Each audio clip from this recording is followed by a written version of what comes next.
Hey, everybody. Welcome to Sexy Nerd Science, Season 5, Episode 6. I'm Drew, here as always with Josh and Dale. Hello there. Greetings. We are so happy to have you guys here. My contact is messed up, so if you're watching me, I look like a doofus.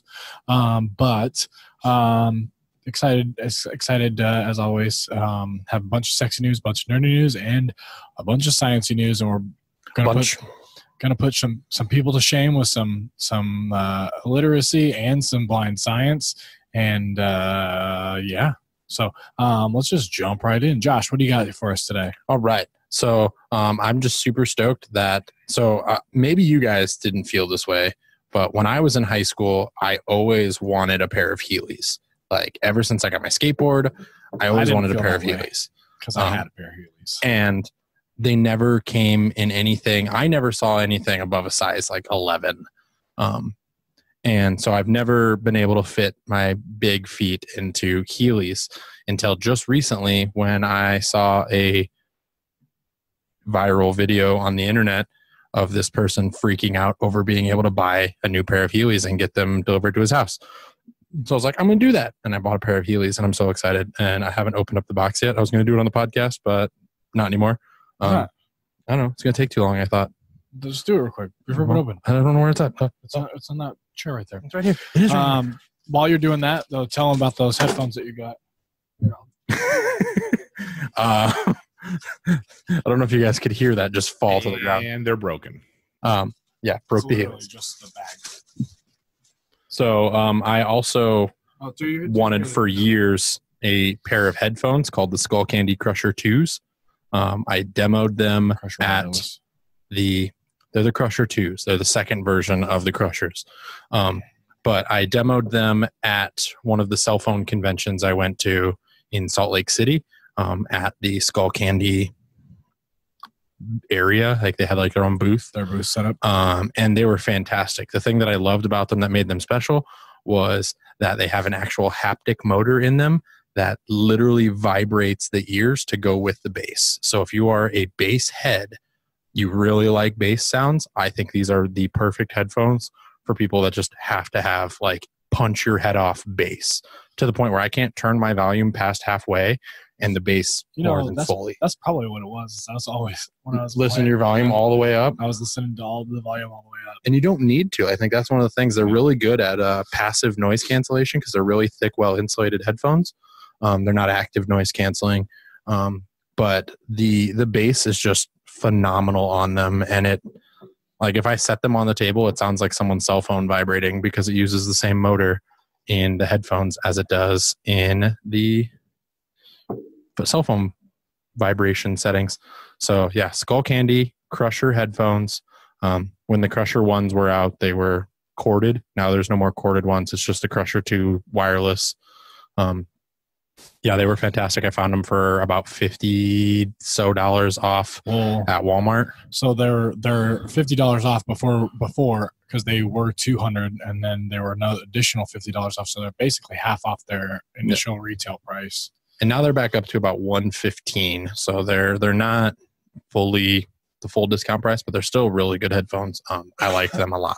Yeah, Tasha and I both got a pair, and both of us were just like, oh. I mean, and I like bass. And like I told Tasha and just was telling Josh, I don't know if it's because I had a cold when I tried them or what the case was, but yeah, I have headphones. I have like 10 pairs. I don't necessarily need another pair. But that being said, let's move on to these big boy shoes. So they are the Heely's brand, like official Heely's brand shoes. So I'm showing this off on the webcam here for everybody. The authentic wheeled shoe. So inside the box, I got these in the black and red. Yeah, because I wanted some nice contrasting colors. They're just, regular, everyday, nice flat bottom skater shoe with the wheel inside. Ooh, you got red wheels? I got red wheels for my Heelys here. So nice red wheels that come with the shoe. Do they have the plug still? So there's a little key plug thing that you need here to remove the actual heel to put the wheels in, and then the wheels will stay permanently out, and then you just run and glide. So I'm kind of excited. I'm definitely going to be wearing these at the next convention. That's part of the reason why I wanted them, is just so I could like, hey. No, you're probably a genius at this point. I think I'm going to try and see if I can get a pair of those. So you don't have to. I used to have like all white with blue ones, and I don't know if they're packed away or if I actually threw them away. My wheels were all gunked up and everything, but I was a fiend on some Heelys at one point in time. And I'm definitely, I mean, I'm one of those guys now who, like, I'm not like a shoe fan, but I do buy like a new pair of shoes every couple of weeks now, it seems. But I still wear like the exact same shoes over and over again. I've been wearing my current Pumas for like years. And I just got a bunch of shoes at home, not collecting dust, but just like on display. Did you buy those through Amazon? I did. I bought them through Amazon. There was only like 2 left in stock when I bought them. Of that size And color. So I made sure to send Drew a link because I was really excited for him. But yeah, Heelys. Awesome. So I'm going to kind of browse them here, but we can start talking about the next topic. Yeah, we could definitely do that. So Dale, actually, Dale, have you had any cool shoes before? I know Dale was really into like rollerblading back in the day. No, nothing like Heelys or anything. No light up, no nothing. I've always had just basic brown or black shoes. You never had the light up shoes when we were younger? No, I mean, when I was super young, before I picked shoes out, I think I had one pair that would, when I was really young, that was barely learning to walk, I would have some, but nothing that I picked out. You know what shoes I really wish would make a comeback, and maybe not make a comeback, but I wish I could just find at least one pair in my size, was soap shoes. The plastic bottomed, or like they had like a hard, rigid center sole that with a plastic cap, so you could like grind on like railings. Or I do remember that vaguely. It was just like a wax bar, wasn't? Or like so they had a couple different like versions of them, but the more notable one that I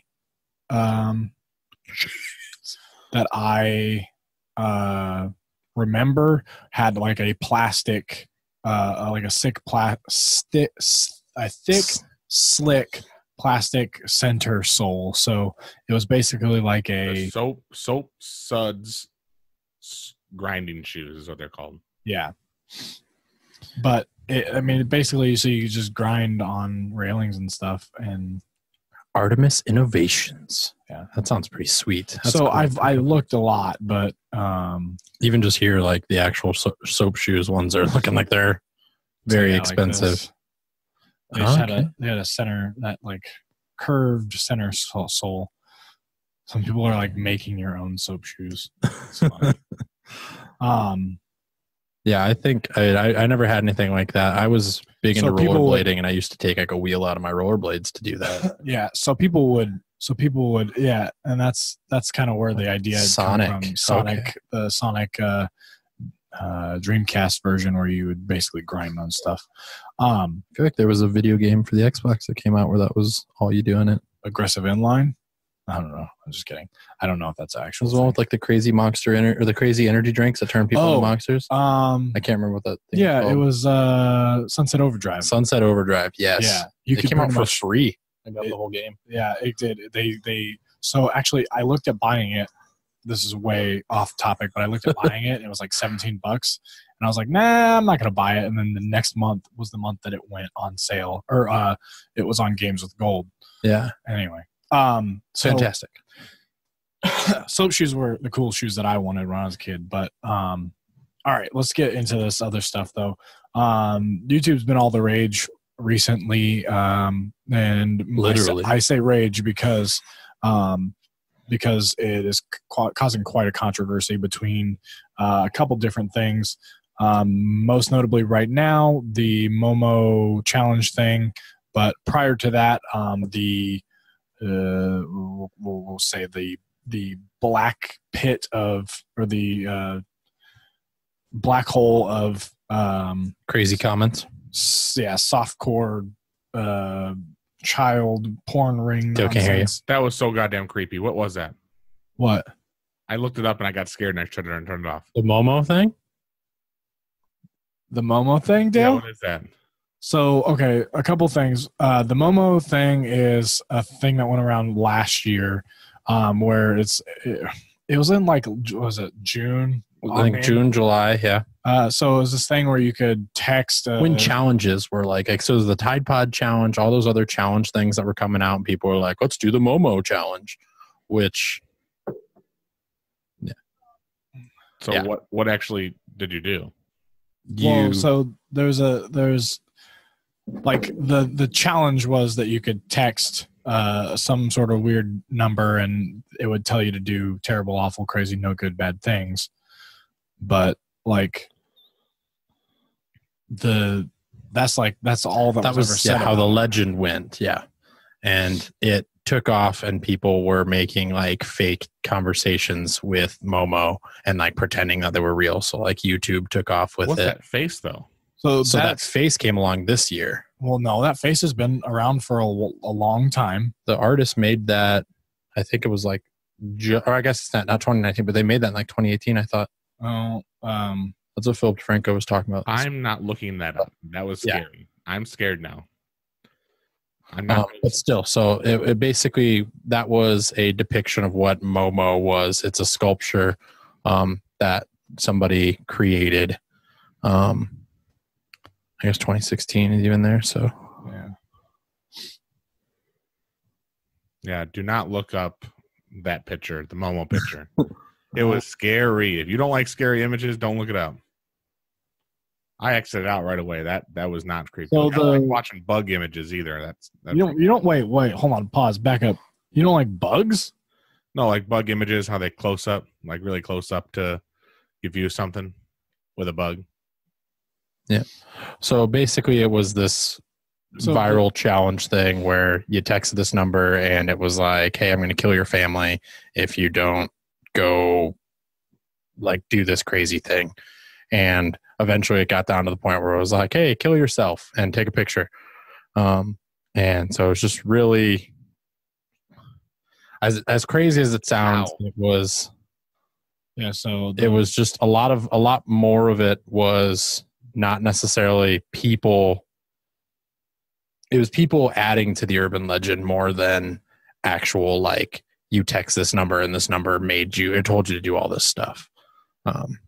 Anything that's been corroborated with that hasn't been like proven. There were a couple people that have died, and then the police were saying like, hey, this Momo thing, the Momo challenge was like a suspect in the, like, might have been a contributing thing, but all of it has been found to be inconclusive and not definitively the thing that caused people to die. The other thing about the YouTube, aside from the Momo, is like I think we talked about it a little bit last time with the YouTube black hole of creepiness about kid videos, and not like Peppa Pig kid videos, but like, you know, kids doing gymnastics and innocent home videos put into really crazy like. So people would make like compilation videos of like kids doing gymnastics, and then a bunch of just worthless people on the internet would post time codes. And basically if you click on the time code, like it would go right to a spot where like maybe one of those underage girls was in a position that was remotely sexual.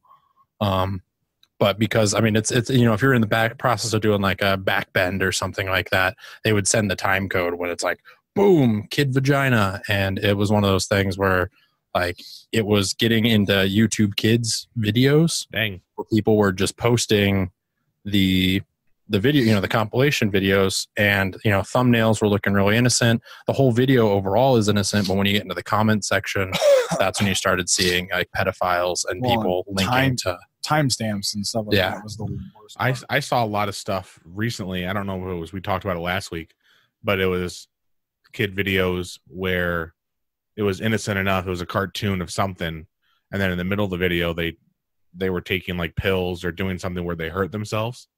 Yep. And it was so the kid would reenact it, or the kid would do it to. This has been going for a while. Like I think it's really kind of hitting the fan with the way that the social media and the news media now is kind of freaking out about it, because it is kind of going viral. But I think that's part of the problem, because I mean, I spent my Sunday, Monday, because I had off, and it was a snow day, so I wasn't like able to leave the house or anything. I just spent my time like trying to dig through like the dirtiest parts of the internet to try to find like actual videos that were posted like this. And I couldn't find any real videos that were like, I found videos of the videos of it, but I couldn't find like actual videos where that happened, or was someone they got taken down. Well, but I mean, if someone was like even reporting like, here's the video of what it is, you know, it was people's troll channels and things like that, where they would like post a video and then be like, oh, look what I saw on this Peppa Pig video. And then they would show it, and then like it would be all like, they'd open up the video and then they would dub over it, or there would be dubbing over it that might not actually have been part of the actual YouTube video.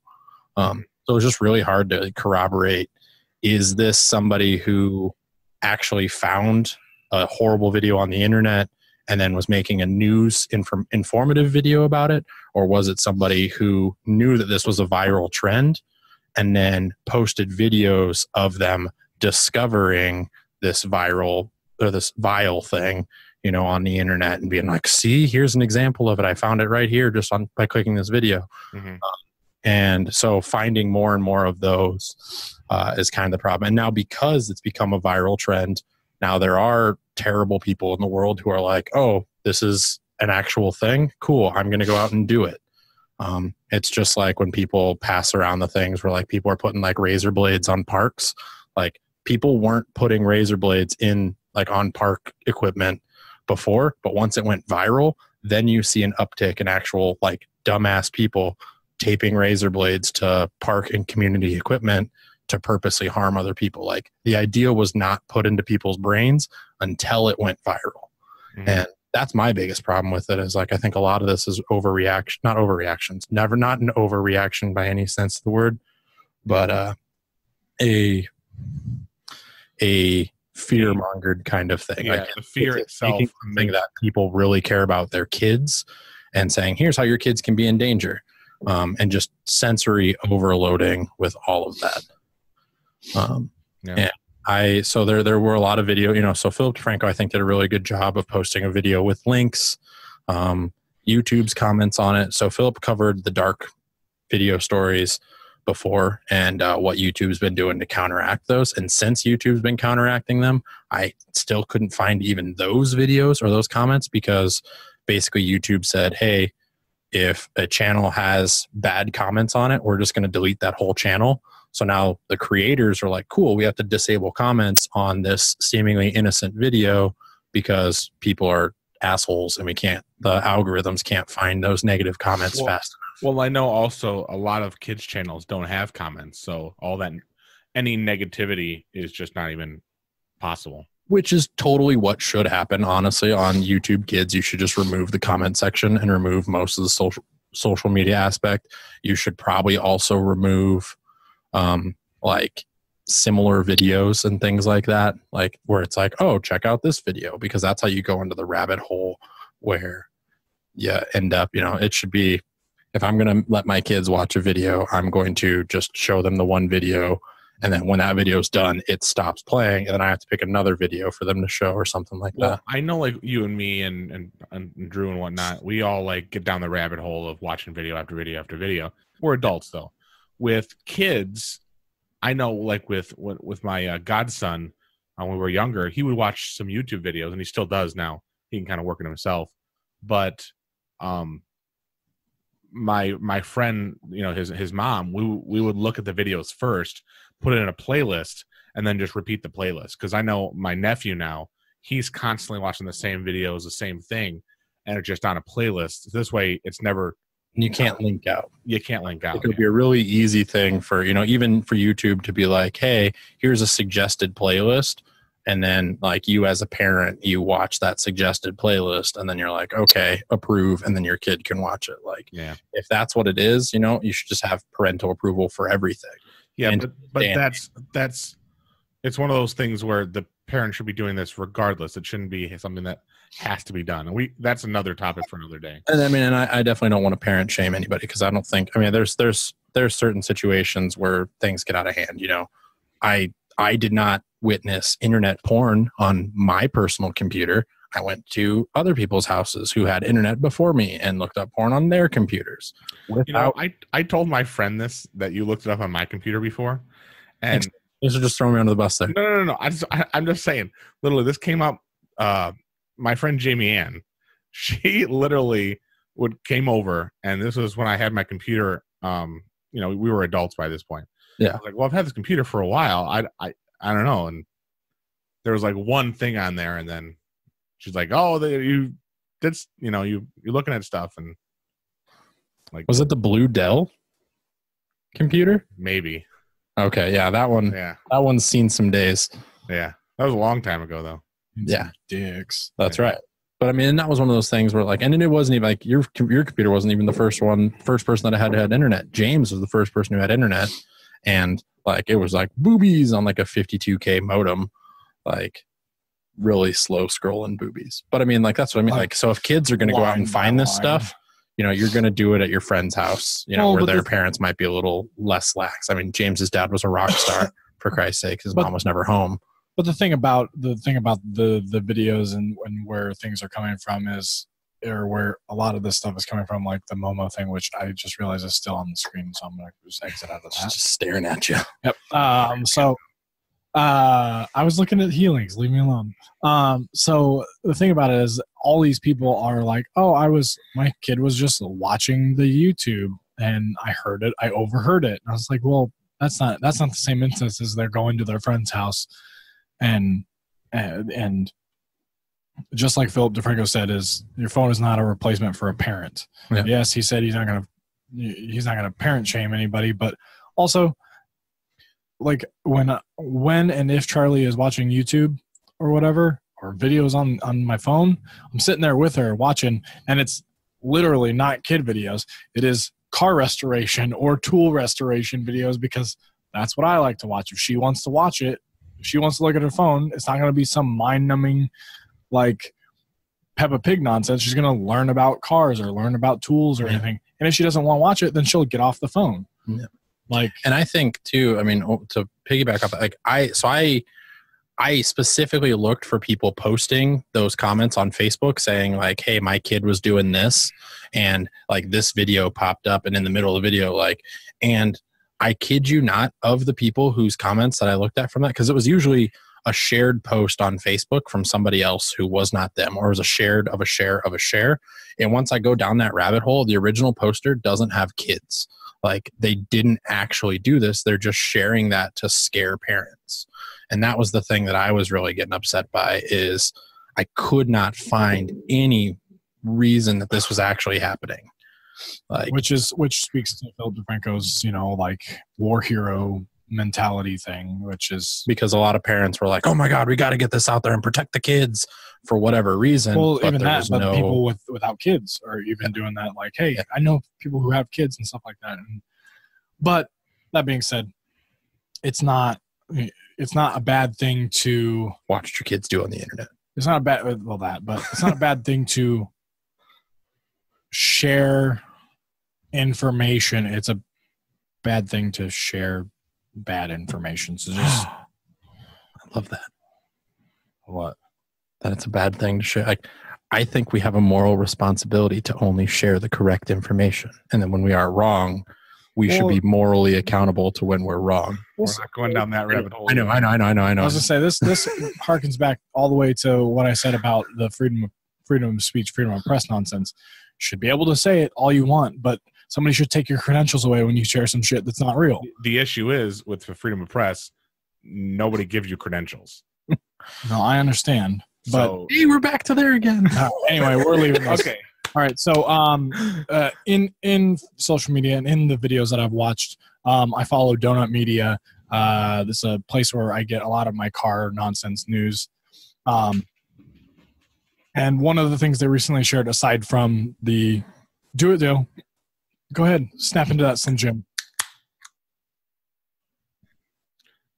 All right, we're done. Cool. One of the things that they shared, aside from the super stuff that I'm all about right now, is speedcore.com is a kind of like a reproduction company of older model cars. One of the things that has gained interest from them, though, is the full carbon fiber or full carbon fiber bodied Dodge Challenger and Dodge Charger and Ford Mustang and Plymouth Barracuda. Basically, they're doing full reproductions of all of these parts, and somebody at Speedcore has decided to put all of those parts together into one sleek ass carbon fiber Charger, and then wanted to throw a 910 horsepower Hellcat engine in it, and it is pretty sick. What are the benefits to putting a carbon fiber body on a well, it's lighter car? Lighter. Some people think it's structurally more sound. It's not some people. It is. I know, but I mean, per weight at least. Yeah. So weight pound for pound, it's structurally better. But carbon fiber does break. It is essentially a high grade fiberglass, if you will. And the other thing about carbon fiber is you can't paint it, at least easily. You have to do a lot of stuff to paint carbon fiber. So one of the things I noticed. Why would you want to? What? Why would you want to paint carbon fiber? Well, some people, I personally, I don't like the look of carbon fiber. I mean, BMW, so what I was going to say is when we went to the auto show 2 years ago, we didn't see it this year because they weren't there. BMW had a couple M3s, the stock Rally M3s that were completely carbon fiber as well. And they came in varying colors as well, because I think it's very, as Drew said, it's very difficult to paint carbon fiber because it's essentially you have to like mix the paint in with the that's what I was saying material while you're doing it. You probably have to do that. Not even that. Like they can do different colors of carbon fiber, but because it's also very matte. It's not going to be a gloss ever. Well, so the thing about it is you have to basically scuff up your surface of a carbon fiber to make it adhere. But once you do that, it becomes porous, which is a bad deal for a paint job. Yeah. And so it's just, there's a lot of steps you have to take. You have to do basically a body filler, which negates the entire use of the carbon fiber, because then you're just adding more weight to the carbon fiber aside from the paint weight, and not making it structurally sound, and taking away from its structural integrity. Yep. So I think BMW does it by manufacturer too, which I thought was kind of neat. They have a couple of cars out there that are just full carbon fiber on the outside. I think it's an awesome material. I mean, I think carbon fiber and just carbon in general, graphene, carbon, any variation of this, they're all, like, I think it's a super material that I just wish we did more of, because I think in the future, I mean, we've talked about battery technology being graphite infused batteries. We've talked about carbon fiber being on structures. We talked about changing the body from the BFR from carbon fiber to aluminum alloy to now steel, simply because of production cost.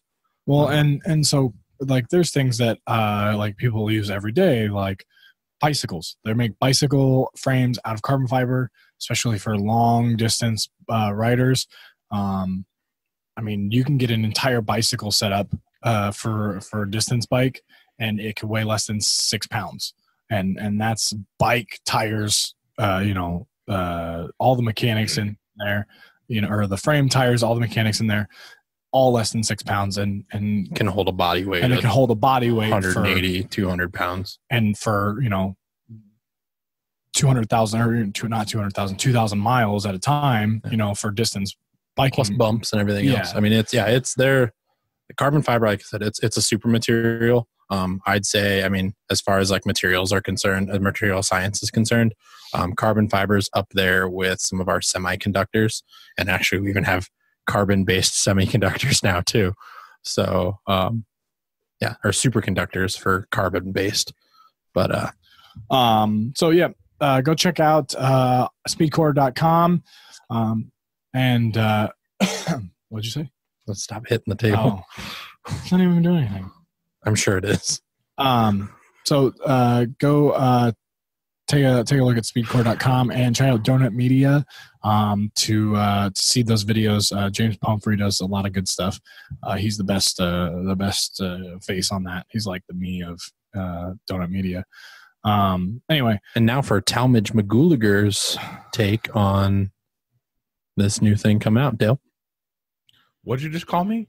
Talmadge McGooliger. Did you look that up just for that?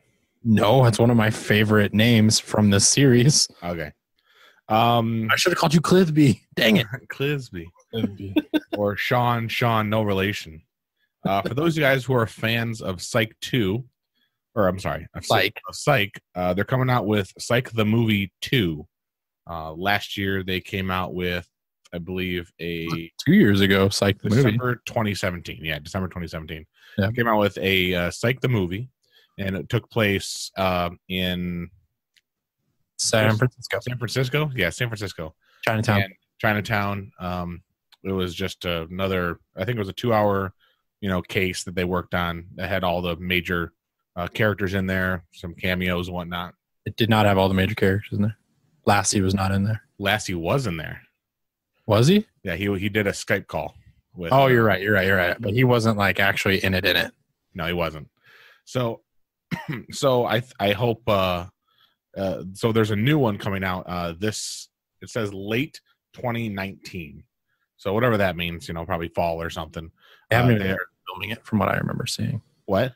They haven't even started filming, from what I remember seeing. I can't find anything articles that say when, who, what, where. However, the people that are. Come on, pause. Yeah. Baby, can I buy a pair of Heelys? Are you asking Tasha to buy a pair of shoes? I do. Happy wife, happy life. Can I buy a pair of Heelys? Gotta ask right now in the middle of the podcast. After you do what? I don't think Drew has any self. Okay. Well, pick some out and we'll buy them together. God damn it. All right. Okay. So, based on the Hollywood Reporter article, it looks like Sean Gus, Juliet, Carlton Lassiter, Timothy Orson, Ormanson, which is Carl Lassiter, Kristen Nelson, which is the chief, and then Coben Burson, which I believe is the dad. So they're all going to be in there too, hopefully. Yeah. I actually, so James Rudy was the one that posted this on his Twitter, and I was like, yeah, because I follow him in Dual Hill. I used to. You don't follow him on Twitter anymore? I used to follow him on Twitter. They were just posting their James Rod Day or whatever, Sean. Yeah, Rody. I don't know his last name. He posts his old show all the time. Well, not the show he's in currently. Yeah, because he's in another show, and I'm like, I don't care about that crap. And then Dual Hill would do the same thing. Both of them have, so that's the reason why they haven't done a movie sooner, is because they've both been doing their own shows lately, and they could not get their schedule to line up. But now they're saying, like, hey, we'll have enough time off here to be able to do it. I think James's show did not get renewed for a third season. No. So I think that's why he's like, okay, now we can do Psych again. I really just wish they'd bring Psych back, please. Yeah. One more season. Well, no one's really doing anything. I mean, like with other shows that come out that people want them to come back with, there's always like, oh, so they have another project going on. They have something else going on, and that makes sense because they got to continue their career. But the 4 or the 6 to 8 main characters don't have anything else going on. They have the only person is, like I said, James Rode. Yeah. He's the only one that had something going on, and Dual Hill did. But now they, if they can actually pull it together, why not? I don't even know if Carlton Lassiter has, like, he does something too. I can't remember what. I don't know if he's in like actual theater or he's in theater. Yeah. So I think he's a state. We say it twice. Like, do you like somebody? Yeah, the art so nice they named it twice. Theater. Stage theater. Cool. Well, if you guys like Psych, get psyched for Psych 2. All right. All you psychos. All you psych majors. Dale, are you ready to get popped with your pop culture literacy? Pop. Sure. All right, Dale. I'm hoping to woo you here. Was that a clue? That was a clue. That was a clue, actually. Except it would be more like a whoa kind of thing. So I was going to ask you,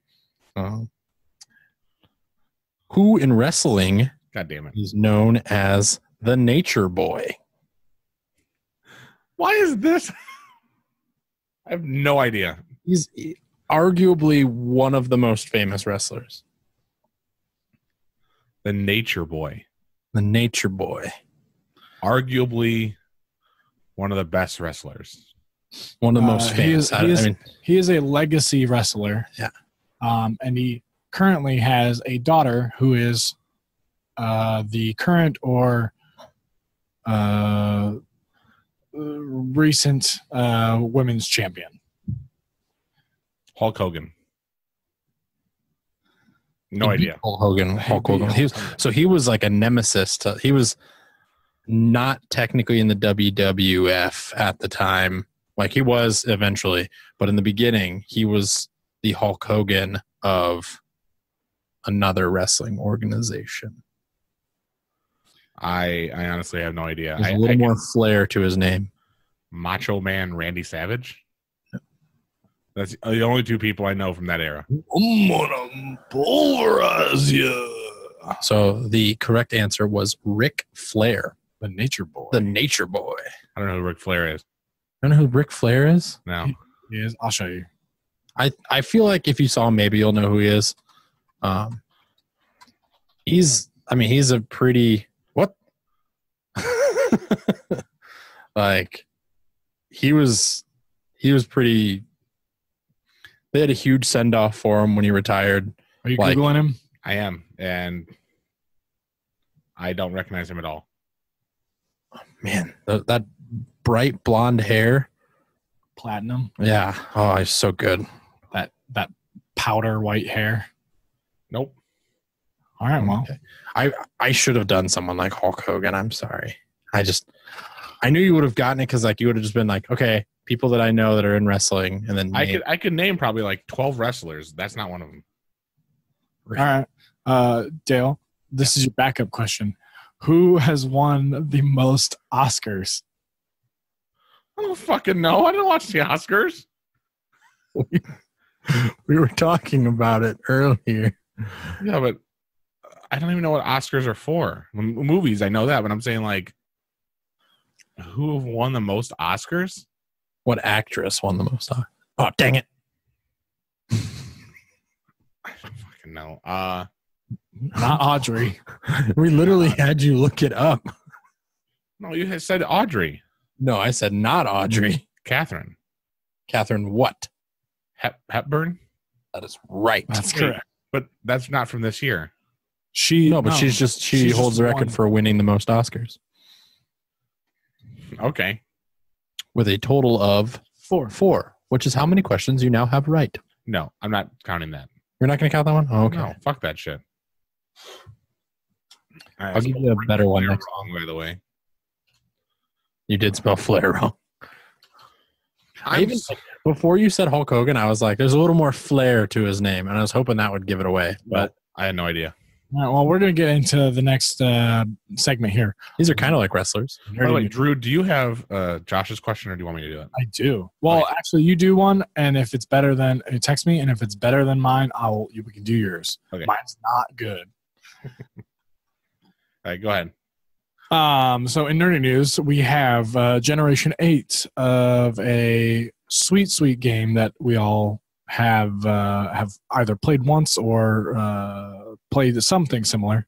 Pokemon is coming out with another dual set of games for the Switch, Sword and Shield. So you get either Pokemon Sword or Pokemon Shield, and it comes with Gen 8 starters. Those starters are a leaf, a fire, and a water type Pokemon in the order Grookey, Scorbunny, and Sobble. I think it's Sobble. I thought so too, yeah. Those are going to be your new Pokemans. They didn't show any evolutions. They have not shown any evolutions, but legendaries for. It is only day one, so stick with us till next time. On that, Josh, Dale, which one do you guys find to be the coolest looking ones so far, or which is your preference? I know we talked about what was it, Sun and Moon, or the last one with it was Sun and Moon. I think was the last one we talked about with the new people. Since Dale's probably looking this up a little bit here, I love myself some water types only because, like, in the original Pokemon, that was the best way to just dominate, is to start with a water type.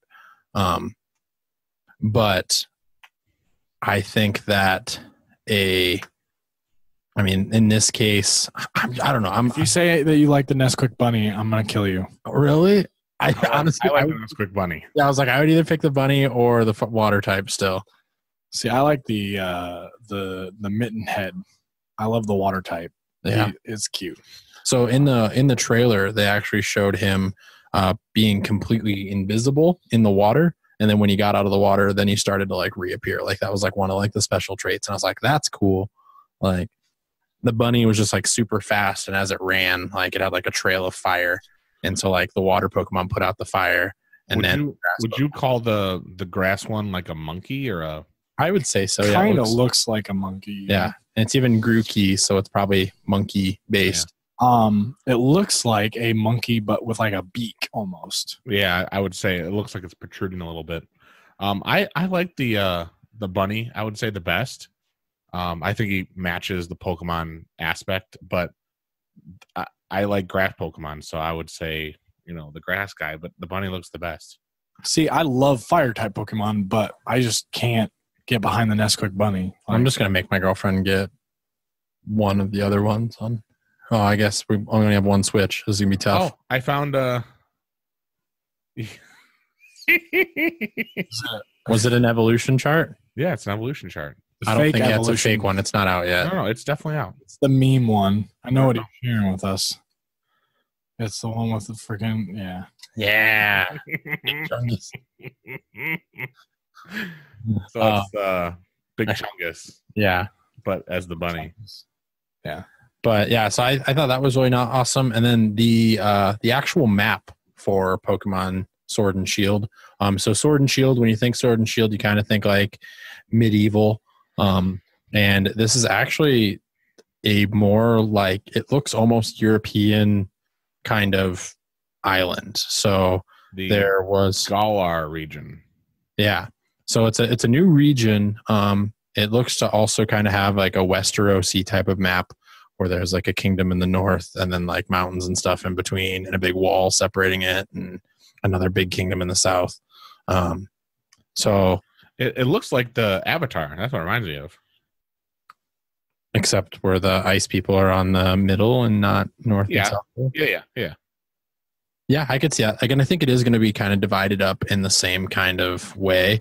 They are bringing gyms back. So the last Pokemon game didn't have gyms. They had trials. I didn't know that. Which were okay. It wasn't bad, but I was just like, meh. But yeah, so I really am looking forward to this. There's a lot of nice pictures for like how things are going in the town. And maybe you guys can see what I mean by it has like a European-esque kind of feel to it. I mean, most of the games kind of do anyway. Really? Yeah. I feel like all the games have like a very heavy Japanese influence on them. The last game I played was what was the Paris Tower? Yeah, that was one town that had yeah, you're right. Has like the big old Eiffel Tower, radio tower in it. Yeah, but it always seemed like they had like French names or like the whole area, the whole black and white. Or no, it was X and Y. X and Y. X and Y, I think it was. Yeah. That was the last time I played. Did you get it? It was on the 3DS. Yeah, I just found it too, by the way. Oh, good. Nice.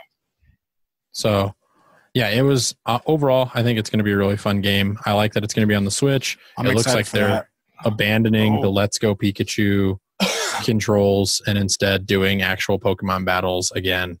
Are they is anything coming out for the 3DS? Are they giving up on that?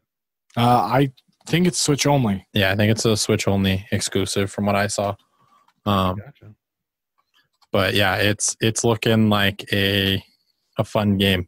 And Drew's just adding some last minute news here to another topic. Because I've realized this. So they are planning on porting. So Xbox Games Pass is something that's been going on for about 2 years now.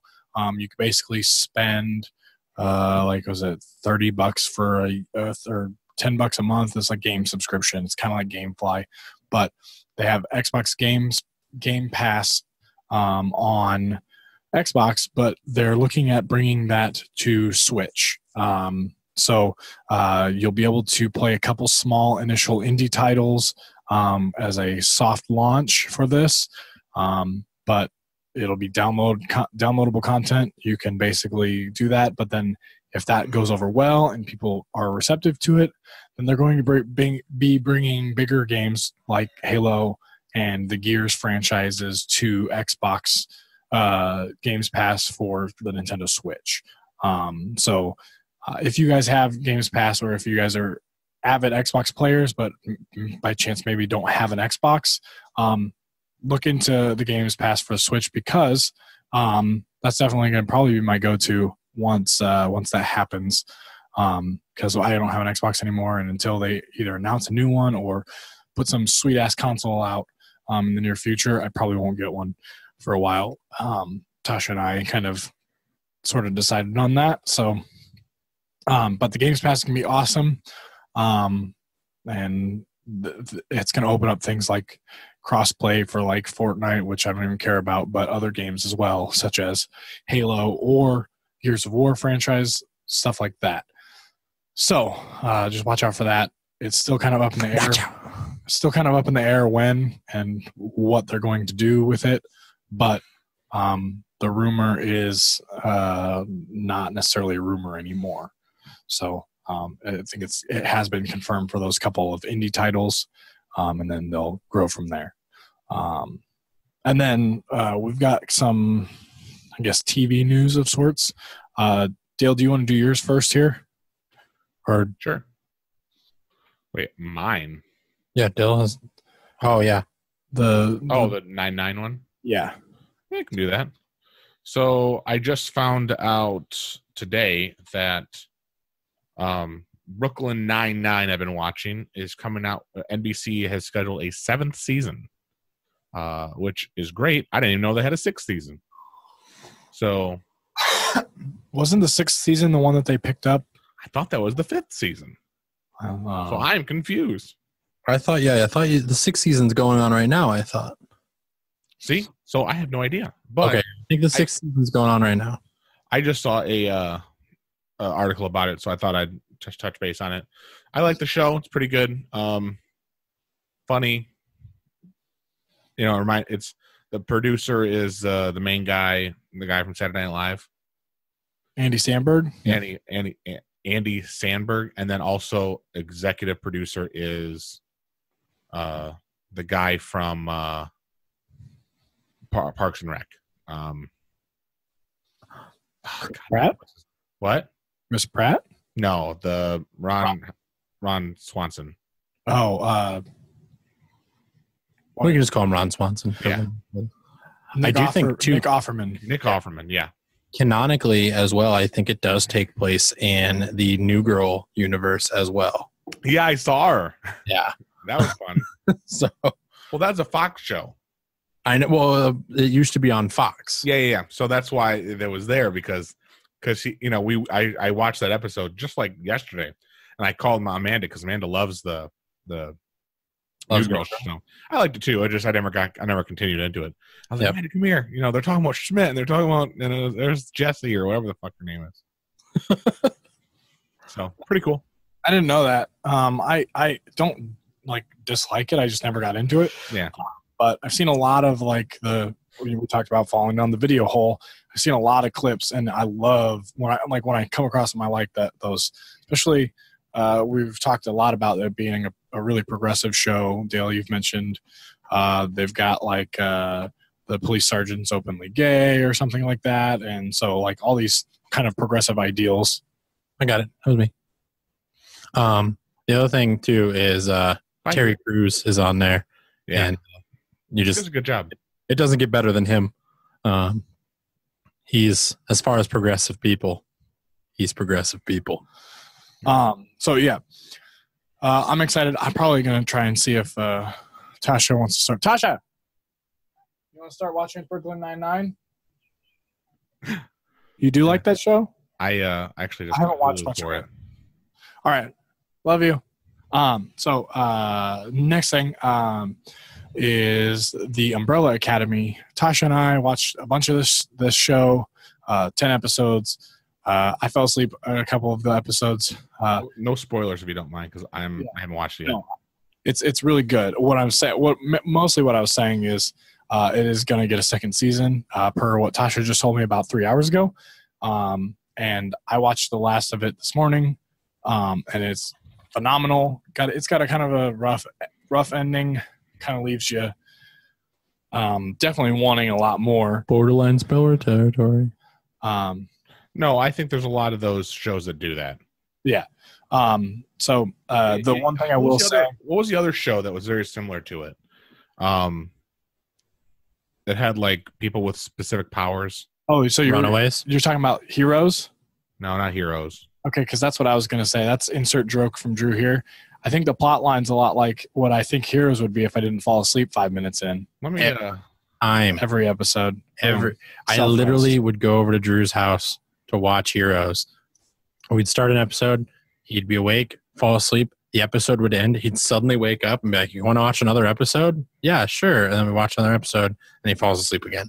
And then we like have to like turn off everything and like lock the door for him while he's asleep on the couch. Listen, this is just par for the course, guys. But yeah, so I think the plot, or not the plot, but the way it plays is a lot like how Heroes played. There's tons of main characters, there's tons of subplots and things like that, and you get a lot from it, and it leaves you wanting more because, and this is just the way I think it's worked, is if you guys are unfamiliar with the premise, I'm not going to spoil anything because it's literally in the synopsis or the first like 5 seconds of the show. Is these people are all born on the same day. There's like 43 of them, and a guy adopts 6 of them or 7 of them. So where I think it leaves room is in the later seasons and the later episodes of the comics and stuff like that, that you may be running into more and more of them as the 43 people all born at the same time. Yes. So that's almost like having like a full solar eclipse. Well, so that's like kind worldwide. So that's yeah. So the Heroes joke. Yeah. The thing about it is they're all born at the same time of mothers who were not previously pregnant prior to them being born. Like they're immediately pregnant and immediately have the kid the same day. So like immaculate conception type busy thing. Well, no, it's like immaculate conception, but like not 9 months of having a baby, like 9 minutes of having a baby. So it's really cool. Check it out. Tasha and I loved it. The internet's blowing up with it. Everybody's loving it. And also the other cool thing is it's based on, or the show is adapted from the graphic novel by our favorite emo friend, Gerard Way. So, man, that could have been a good question for Dale. Yeah. He doesn't know who Gerard Way is. Yeah. That's a negative.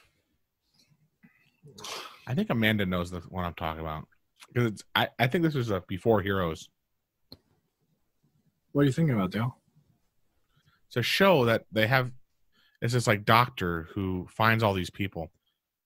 I'm going to ask real quick. You guys move on to the next thing. Okay. Well, the next thing is it Drew's question that we're doing? Dale. Oh, let's just talk about some science news. Okay.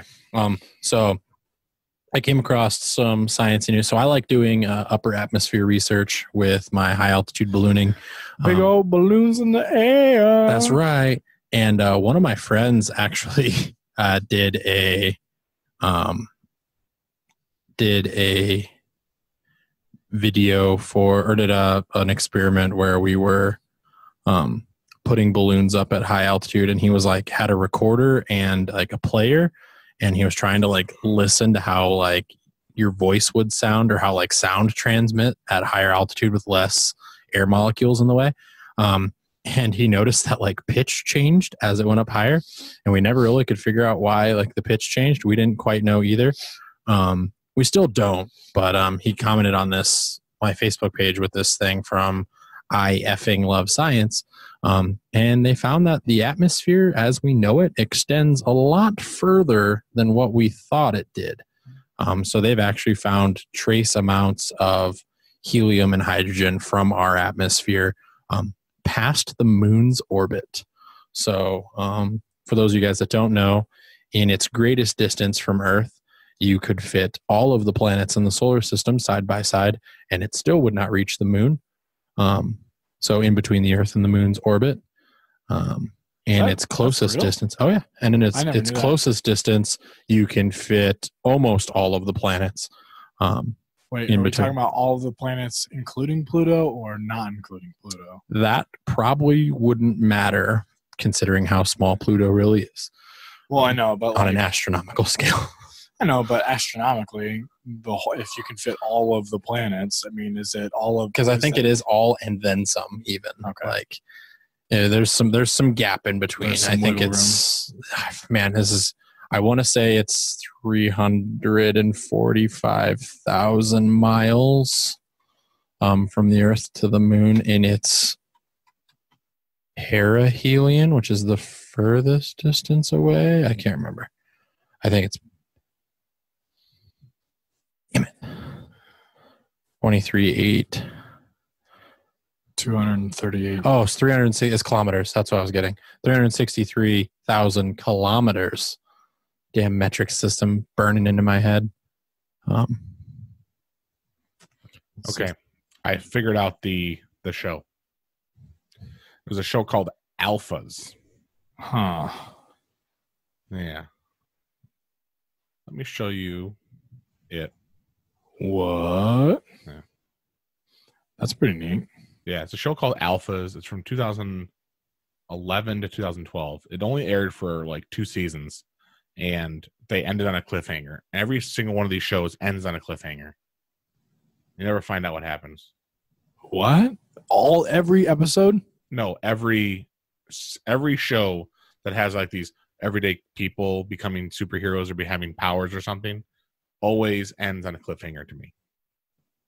That's for potential continuity's sake, though. No, I understand. Like you have to, continue the series, but it's always on one of those epic cliffhangers. It's never like on what happens next? Like when you watch like a season of Luke Cage or a season of like Jessica Jones, they finish the show and then something big happens. This, they didn't finish it. They just yeah. Like John Doe is another one. I love John Doe. I think this is a crock of nonsense where they put the rings of Saturn.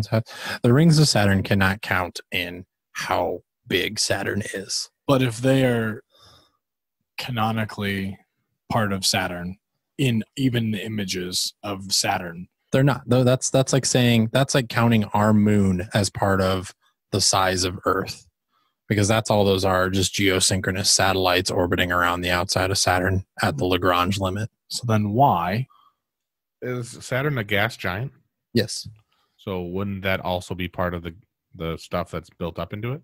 No, because that's literally at one point in time would have been a solid rock moon, but they're close enough to the gravity points in Saturn where it actually took the moon and crushed it and then like put it back to like let it loose and then crushed it again and put it loose until you get all these fine rings formed around Saturn, similar to what there's one of the moons of, actually I think it's actually one of the moons of Saturn still, or Jupiter, I can't remember which one, that actually it's Europa. So Europa gets tidally squeezed and like massaged, and like the actual gravity squeezing of the planet squeezing of the moon from the planet actually causes the inside core to be warm. So there's liquid water underneath the outside icy surface on Europa. So is there parts of the ring, like, does that ring connect to the gas giant? No. Like, is there a space between it? Yes. And you could fly a spacecraft through that ring and have a 1 in a billion shot of hitting anything physical in the debris. Like, I think when people see the rings of Saturn, they're like, oh man, it's like, that's got to be like an asteroid belt around it. And it is technically a belt of rocks, but they're so far apart. Like, it's literally just, at one point in time, it was a moon, and it was just crushed and turned into smaller pieces of rock. So that's where I'm getting at, is I think it's dumb that is, even right here, like, that's a shadow on Jupiter from its moon. Like, that's not actually on the planet, but that's how tiny that little moon thing is. So because Pluto's not a planet, it's smaller than even these. Yes. planets. Yeah. So Pluto is actually just slightly bigger than our moon. Which is slightly bigger than our moon's slightly smaller than Mars. Or Mercury, sorry. Mercury, yeah. So apparently, this is on Wikipedia. The rings of Saturn are the most extensive ring system of any planet in the solar system. They consist of countless small particles ranging from micrometers to meter in size. Okay. Well, that's awesome. Atmosphere is close to the moon, but that doesn't matter. That's not anything of what I said. The atmosphere. Trace amounts of the atmosphere are found outside of the moon's orbit or close to the moon's orbit at its longest distance. Yeah, as far away as 360,000 kilometers from Earth. Okay. Dale, did you ever find anything? Because mine is going to be a junk. Yay! No, I haven't found anything good. Junk me. Josh.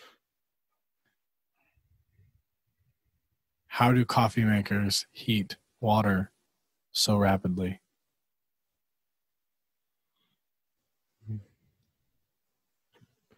What? No, that's not the question we're asking, Josh. Why not? How do coffee makers heat water? How do they do it? The opposite of cooling water, I'll tell you that. Actually, so, okay, I think this is kind of interesting. So I'm almost positive the mechanism inside your coffee maker to heat is just a simple electric heater, like a heating coil. As the water passes over the heating coil, it then heats the water. However, there are some really cool ways that you can heat things similar to how coffee makers do it. One of them involves actually creating a refrigerator that instead of refrigerating the inside of something, you refrigerate the outside and take coolness away. So you're actually displacing cool temperatures away, thus heating the object. I would have questioned Josh with, like, so it's thermodynamics in the opposite like the 3 stages of thermodynamics, which I know he knows. What are the 3 types of thermodynamics? 3 types of heat transfer. Radiant heat. See, I wouldn't have known this one, actually. This is the question I'm giving you. Fuck the fucking coffee maker. Whoa, hey, come on. Fuck the coffee maker. Because this is one type. The one type is you're saying there's a heating element and the water's touching that heat element, or, glass thing, layers between it. What way of heat transfer is that? That is, man, I honestly... That's the question. Yeah. Which I thought this was easy, so I didn't think of giving it to you. I told you, thermodynamics is like one of my worst classes with the exception of electricity and magnetism 2. Oh, this was I told you it would be a good question. My question got us to the real question. Good, thank you. Don't you roll your eyes at me, Dale. You started off easy, right when I think I have it going. So heat transfers. I'm going to say. I mean, it's not just convection, conduction, and radiation. Is it? Yep, those are 3. Man, I thought it was a little harder than that, but okay, yeah, you're right. So conduction is how you use like a metal hot source next to the actual water. Forced convection and natural convection? Forced convection and natural convection? Yeah. I'm assuming that natural convection happens through diffusion, whereas like forced is, I mean, just literally moving the air through some sort of like fan and or. Yeah. But that's it. I'm so glad you tried to stump me and I still got it right. Well, no, I didn't give it to you because I thought you would get it. I honestly, that was my best subject, thermodynamics. So I hated thermodynamics. Well, most of my stuff, with engines and cars in Michigan, so kind of have to know thermodynamics pretty well. Cars in Michigan. I don't know. You have to know thermodynamics. The Motor City. Cool. I honestly couldn't tell you.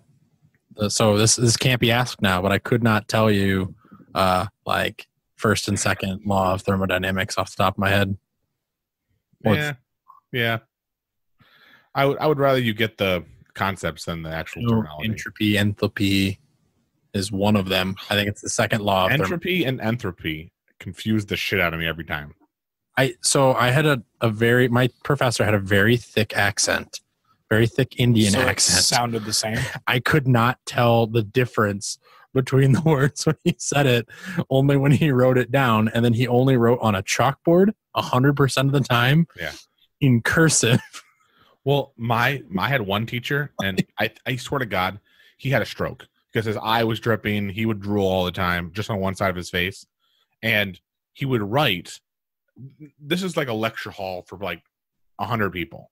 It's a huge lecture hall. There's only like 30 people in the class, and we all sat in the front row. Yeah. You have this giant chalkboard, and the whole thing kind of slides up, so you have like the multiple chalkboards, and he would literally take up like a small area and just write in the smallest handwriting he could. And we were sitting in the front row. We still couldn't see it. People would walk up and take pictures of it, and he would be like, whoa, what are you doing? And I was like, we can't see it. You need to write bigger. And when his bigger is just like a little bit bigger, not a lot bigger. I had 12-point to 13-point font. And I feel that because when I write like big letters, it gets really hard for like me to like determine how my spacing looks. But like that's at that point in time, if you're going to be that old school, use a clear transparency. He did. Put it on overhead, write tiny on the overhead, and just zoom that shit in and out. Swear to God he did that. That is the way that I would say to do it 100% of the time.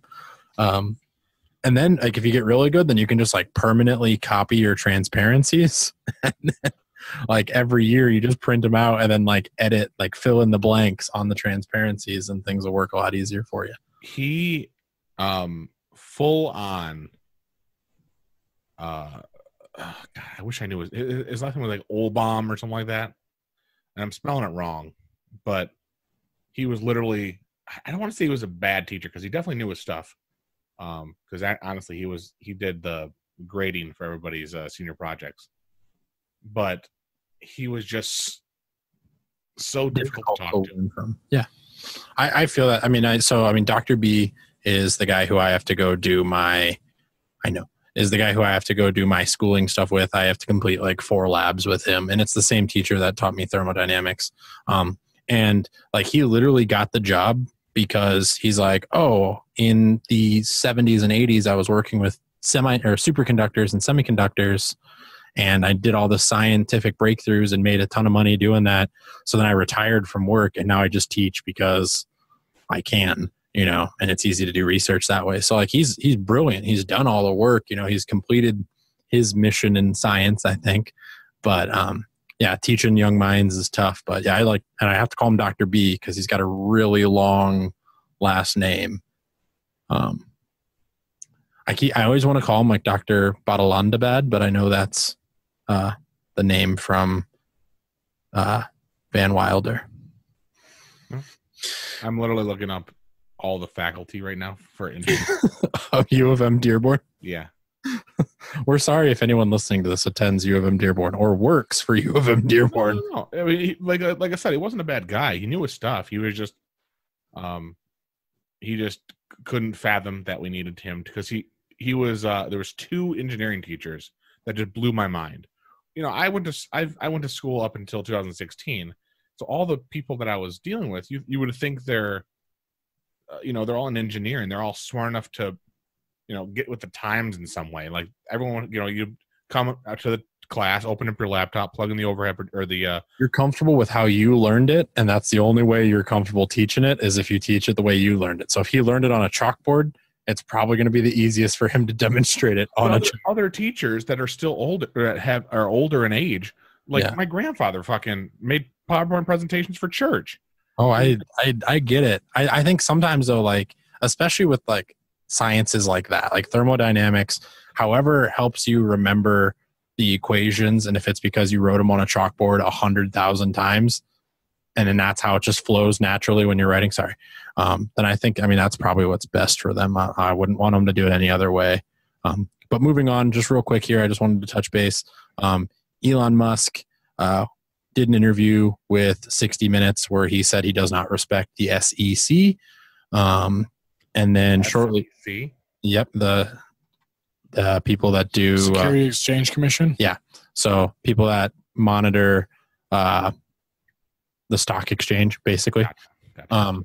Basically, so Elon Musk was in trouble for tweeting things that would fluctuate stock prices, and basically, as part of his settlement with the SEC, he had to pay like $200 million or $20 million, and everything he wrote that pertained to something that would fluctuate the stock price of Tesla Motors has to be approved by a committee at Tesla before it gets posted. And Elon Musk last week was tweeting about numbers for production. Didn't get it cleared with the committee, and the SEC says he violated his what he was supposed to do, and now they're seeking to hold him in contempt. Was it like bad stuff he posted, or was it just no? So he tweeted that. So basically, it was like, "Hey, we're gonna actually here's the tweet. Like, so we're gonna make around 500,000 cars in 2019." And then he's like, "Actually, we're only gonna be able to deliver about 400,000 cars." But like that's beside the point. Like we will have made the 500,000, but we'll only be able to deliver about 400K in 2019. He's like, and that's with, X, Y, and Z working out in our favor. So just kind of giving like, I think he was actually tweeting at somebody about it because they were asking like, when am I going to get my car? And so the SEC's like, boom, can't say that. That's, the official tweet was Tesla made 0 cars in 2011, but will make more than 500,000 in 2019. And he says, meant to say annualized production rate at the end of 2019 will probably be around 500,000, i.e. 10K cars per week. Deliveries for the year are still to be estimated at 400,000. And then the FCC said, nope, this violates your thing. You can't say that because investors are going to see that, and you're basically telling people how successful you're going to be business-wise next year. Basically they didn't like that, and Elon Musk said, go F yourselves. Like, the only thing that's affecting our stock prices right now are you guys making this a big deal. And so he's like, it's not me, it's you. But then I guess a federal judge actually was like, oh, nope, you have until like March 14th to provide evidence that this was okay for you to say, that you got pre-approval for this, or we will hold you in contempt of court. Of course. If he already has the ruling saying he has to go about these guidelines, and it's just really stupid for the CEO of a company not to be able to say, hey, here's what it's projected to do. I agree with what you're saying. I'm saying that it's 2 separate issues. One is that it's already been put down by the court saying he has to get it approved by this commission or whatever. Yeah. The second thing is he should be allowed to, but that's already been decided that he can't. Yeah. And Tesla even said though that like this was information that was public knowledge via they had their quarterly like commissions thing that has been published and out there to the public, and all he was doing was quoting what he said in a public thing before that in his tweet, but because it was given through Twitter, then he gets in trouble with the SEC. Which, I mean, So I guess, is the issue that just because he's tweeting it, like because it's him, or because like again, it's a two-pronged thing. It's that no, I'm not. Should he be allowed to? Yes. All the information is already readily available. Well, that's the thing is it just because it's being tweeted? Because like as Josh said, it's already knowledge that's out there. So is it because he just would potentially have quote unquote influence? It's because at one point in time, and like you were looking at this article, there were times where at one point in time, he's like, hey, big news coming. And he would be able to say, hey, something big's coming via Twitter. And then you could literally track the stock price would just super increase. I mean, 20-30% increase. And then like after the announcement, like if it wasn't something like, I think when he first said that, he was like, hey, huge announcement coming. And then he was like, yeah, we're getting rid of all the rear wheel drive, non-ludicrous model 100 cars. So the only model you're going to be able to get is the P100D instead of just the 100D. The second part is when he's done this, is there evidence of anybody within the company doing stock exchanges within the company? Well, yes, because like he usually does it during a time when it can influence the stock market, and then that'll then say, here's your closing numbers might be inflated for that day. So it increases, it makes people want to say, so Elon Musk says, hey, this, he's going to do an announcement real quick. So then all these people buy stock, which raises the price of it. And then just before the announcement, they turn around and sell the stock to essentially short it. So you buy it quick and sell it quick to try to make like a huge amount of profit off of that stock. And on a publicly traded company, you're just not allowed to do that. Well, I understand, but as long as he himself isn't making those purchases and sales, then it's not on him. This is a gray area, but I worked in the industry sort of a little bit, and like I understand that it's a crapshoot market. I mean, realistically, you could take a Google ad or a Google analytics page on something and use that as an influence in what you do and don't sell with your thing. As long as you, a CEO of a company, are not inflating the stock prices to then sell or buy your own shares in your company, then there's no illegal thing about that. But I guess I don't know. I don't understand what the SEC is so on his ass about it. Aside from the fact that he is doing things to influence it. I mean, I guess you could have proxy buys and stuff like that. And I also think he's very vocal about saying he does not respect the SEC and their decision. I mean, and granted too, he also, so if you scroll up here, he did also say other things. So before, what really got him in trouble with the SEC was he made the announcement that they were going to go public, and then that, or they were going to go, considering taking the public stock back to private stock and buying everyone's shares at $420, funding is already secured. When in fact, funding was not already secured. That led to a lot of people buying stock in the company to then raise their total price value, which then would have made their private bid even higher. So he technically tweeted this out. If he would have actually that would have fucked them over, and it would have fucked over the investors, not Elon Musk, because once you get a private company to buy that company at inflated stock price because you tipped off your buyers and sellers that you were gonna sell all your shares, you were going to buy their shares at $420 a piece. Yeah. You basically said, here's what we're going to buy your share for, regardless if the value, goes up or down, because we already have the funding secured. Oh, gotcha. Regardless if the price goes up or down. Yeah. So that's what the tweet was doing it. Yeah. Yeah. That makes sense then.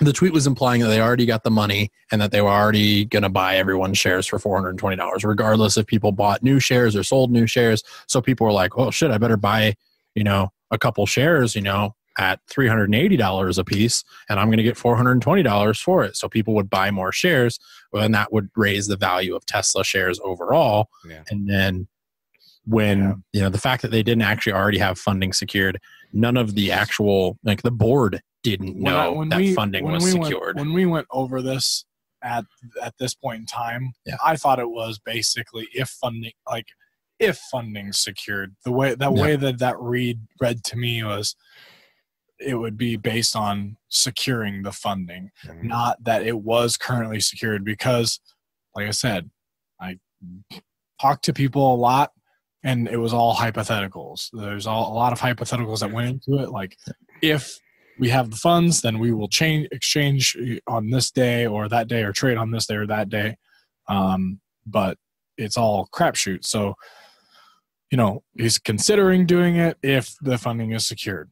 That being said, it wasn't. So like I said. And so, right now, Elon Musk's literally just saying, I don't care what the SEC says. He's like, I respect the judge. I understand if a judge says what I just did here was wrong, then cool, I'll accept punishment for it. But he's like, I don't respect the SEC. They can go F themselves. Yep.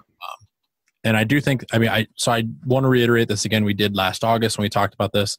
The fact that there is a standard for CEOs about how it affects business and CEOs, but there's not a standard for presidents of the United States and what they say in Twitter is just crazy to me. Like, the fact that a president can be like, hey, we're going to go bomb Syria tonight. And if that, you could tweet about a military strike that you have not done yet. And then basically when you go do that military strike, it's not nearly as effective. Like, how is that not treason? Because I agree with what you're saying. I really do. The issue is because of the position, it becomes non-treasonous. Yeah. But it's just really crazy that, again, like, you're a CEO of the company. You can do whatever you want. Like, he is majority stockholder and CEO of the company. At any point in time, Elon Musk could be like, I'm going to do this with the company. F the board. We're doing what I want to do. And he could do it. Even though he's not necessarily chairman of the board anymore. He's still a major controller of the company. He has more rights over his company than the president does over the United States, because there's more checks and balances and power for the president than there is for a CEO of a company. And the only check and balance of power is the SEC in that sense. So it's just crazy. Well, so that's going to wrap up the show. If you guys have anything to say about what we're saying, go ahead and comment or come talk to us, talk at us on our page or in our DMs. Our fan base loves stock talk. Sell. The stock price of SexyNerdScience is we're thinking about selling at 420, but SNS coin's doing really fantastic right now. Man, that SNS coin, boy howdy. All right, guys, thanks, and also buy Heelys. Bye. All right, guys, thanks for tuning in to Sexy Nerd Science Season 5. Make sure to like us and subscribe on Facebook, YouTube, and Twitter. Don't forget to check out our merch on Teespring and support us on Project Nerd Patreon at patreon.com/projectnerd.